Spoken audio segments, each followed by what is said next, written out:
Kepalaku tuh tiba-tiba sakit. Dokter langsung memvonis aku hasil HbA1c aku saat itu adalah, hai guys, kenalin aku Reisha. Aku adalah penderita diabetes tipe 2. Di channel ini aku bakal berbagi kisah perjalanan dan juga hidup aku dengan diabetes tipe 2. Disclaimer, aku ini bukan dokter, aku bukan ahli medis atau orang yang mewakili instansi kesehatan apapun. Aku cuma warga negara Indonesia biasa yang terdiagnosa diabetes tipe 2 saat umur aku 30 tahun. Dan sekarang setelah melewati proses yang cukup panjang, aku sudah remisi dari diabetes dan aku di sini mau berbagi tentang kisahku. Di sini aku bakal cerita tentang awal aku kena diabetes, ceritain realita hidup dengan diabetes, apa perubahan yang aku lakukan, perubahan pola hidup aku, olahraga yang aku lakukan, makanan yang aku makan, dan gimana caranya aku jaga mental supaya nggak stres dan bisa hidup berdampingan dengan diabetes. Semoga lewat cerita dan juga channel ini,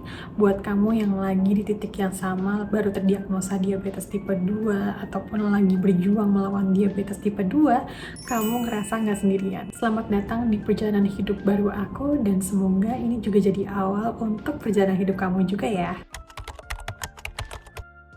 Jadi pertama kali aku ketahuan diabetes itu ini agak cukup lucu sih. Jadi tahun 2023 itu aku pergi ke Kota Medan untuk traveling. Dan di suatu malam aku tuh pergi ke salah satu tempat wajib yang harus dikunjungi ketika lagi main ke Kota Medan, yaitu Pucok Durian. Di situ aku sharing makan duriannya sama pasangan aku, dan aku tuh makan sekitar 5-6 potong buah. Dan singkat cerita, aku tuh pulang ke rumah pasangan aku sekitar jam 11 malam.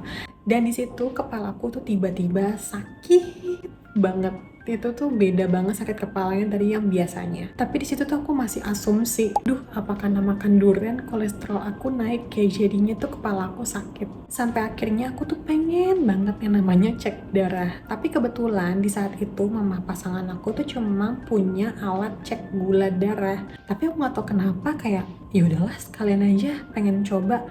Toh dulu aku juga cek gula darah itu pasti selalu rendah hasilnya.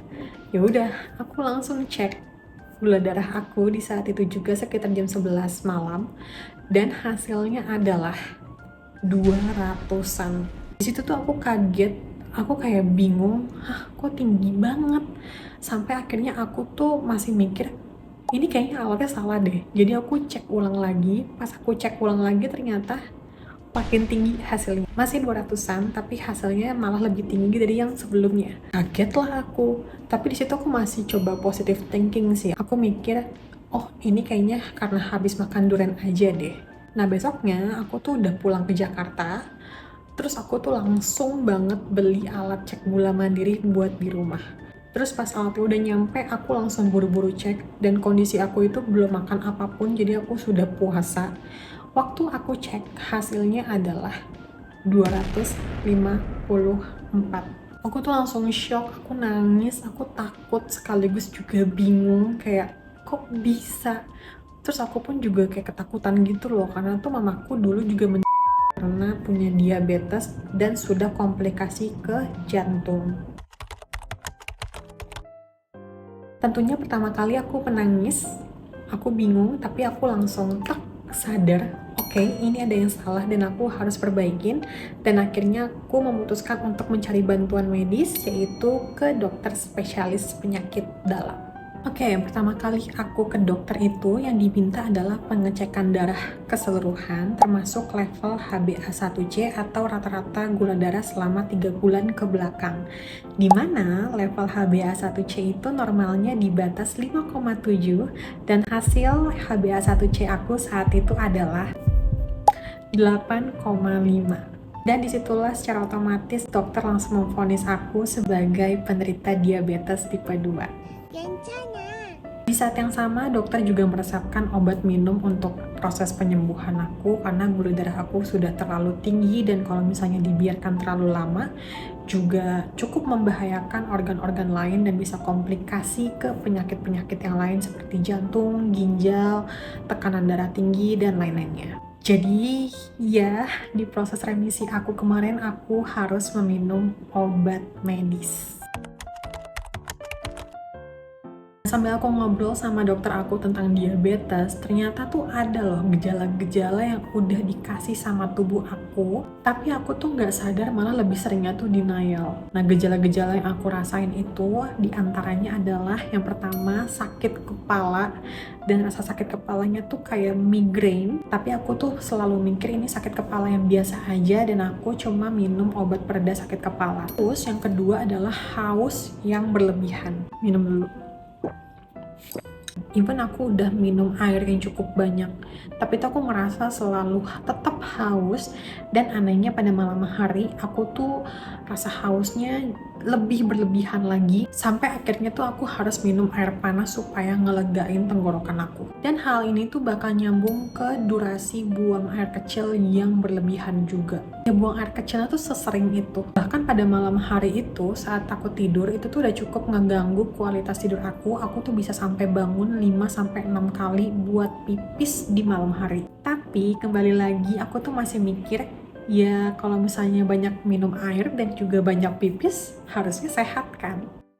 Yang keempat, luka kaki aku itu susah sembuh, bahkan meradang. Sebelumnya aku mau ngasih tahu kalau misalnya aku itu memang sudah punya eksim yang biasanya tuh bakal flare up atau bakal meradang kalau misalnya aku lagi kepanasan, kedinginan, lagi stres, atau salah makan. Nah, beberapa bulan kebelakang itu aku ngerasa luka eksima aku itu gatalnya jadi berlebihan. Bahkan bisa aku garuk sampai luka dan juga berdarah. Tapi ketika aku kasih salep ataupun obat, lukanya tuh nggak kunjung sembuh, malah jadinya tuh makin meradang dan juga jatuhnya ke infeksi. Yang kelima, penglihatan aku itu jadi buram. Yang biasanya penglihatan aku tuh normal-normal aja, tapi tuh ya aku mikir aja gitu kayak, oh mungkin minus mata aku nambah kali ya. Tapi ternyata itu adalah salah satu alarm atau peringatan yang dikasih sama tubuh aku. Nah, setelah merefleksi diri, akhirnya aku tuh juga sadar kalau misalnya beberapa bulan kebelakang itu pola hidup aku sangat amat teramat berantakan. Makanan dan juga minumnya sembarangan, suka jajan makanan dan juga minuman kemasan. Aku juga jarang banget olahraga, hampir nggak pernah. Dan aku tuh suka banget yang namanya begadang. Nah, sekarang apakah teman-teman juga lagi merasakan gejala-gejala tersebut? Coba deh refleksi diri, apakah pola hidup kamu juga hampir sama kayak aku kemarin? Tentunya aku harus minum obat yang sudah diresepkan oleh dokter selama 3 kali sehari, pagi, siang, dan juga malam. Terus dokter juga menyarankan aku untuk menurunkan berat badan aku karena di saat itu aku tuh sudah cukup overweight dengan tinggi badan 162 cm dan juga berat badan 70 kg. Dan secara otomatis aku juga harus merubah pola makan aku, memulai olahraga, dan juga merubah pola tidur aku. Untuk pola makan, aku tetap makan 3 kali sehari, tapi yang harus dirubah itu adalah porsi dan juga komposisi makanannya. Makanan yang dimakan juga harus real food, bukan ultra processed food. Gak konsumsi tambahan gula dan juga tambahan tepung. Dan yang biasanya kalau makan itu aku porsi karbonya sangat-sangat amat banyak dan menggunung. Ya sekarang harus banget dirubah, karbohidratnya lebih sedikit daripada protein dan juga seratnya. Dan untuk olahraga kemarin aku hanya memilih olahraga jalan kaki selama 30 menit per harinya. Dan untuk pola tidurnya aku udah nggak pernah begadang sama sekali. Dan setiap harinya aku harus tidur 6-7 jam. Pastinya tidurnya harus berkualitas. Untuk pengobatan sendiri aku tuh rajin konsultasi ke dokter. Itu 2 minggu sampai 1 bulan sekali, sambil aku bawa raport hasil gula darah aku per harinya. Perjalanan obat aku tuh juga cukup panjang, gonta-ganti dosis sampai ketemu dosis yang pas buat aku. Makanya aku tuh nggak mau kalian ikut-ikutan juga minum obat yang aku minum, karena setiap orang itu kondisinya berbeda-beda dan otomatis dosisnya itu juga pastinya berbeda-beda. Singkat cerita, setelah aku rutin minum obat selama 1 tahun, aku sampai di titik dimana aku konsumsi obat dan makan dengan pola makan yang normal, tapi tuh aku terus-menerus mengalami yang namanya hipoglikemia. Dan sampai akhirnya aku tuh tanya ke dokter aku, kenapa sih aku tuh hipo terus? Akhirnya dokter aku menyarankan untuk stop obat dulu selama 3 bulan, tapi tetap menjalankan pola hidup seperti biasanya aja, makan seperti biasa. dan aku harus mencatat gula darah aku pagi, siang, dan malam. Dan endingnya setelah 3 bulan aku harus cek level HbA1c aku lagi. Setelah 3 bulan aku cek HbA1c, setelah aku stop obat dan juga merubah pola hidup aku, level HbA1c aku itu sudah normal. Nah, akhirnya aku bawa raport itu ke dokter dan dokter akhirnya memutuskan aku untuk tidak konsumsi obat lagi, tapi tetap menjaga pola hidup yang baik. Dan setelah itu aku jalanin lagi 3 bulan dengan pola hidup yang sama, pola hidup yang sehat tanpa minum obat. Dan ternyata HbA1c aku tetap masih normal. Dan akhirnya aku bawa raport itu ke dokter, dan puji Tuhan akhirnya dokter menyatakan aku sudah remisi dari diabetes. Tapi bukan artinya aku nggak bisa kena diabetes lagi ya. Ya of course, kalau misalnya aku kembali ke pola hidup aku yang berantakan kayak dulu, nggak jaga makan, malas olahraga, ya pastinya aku bisa kena diabetes lagi.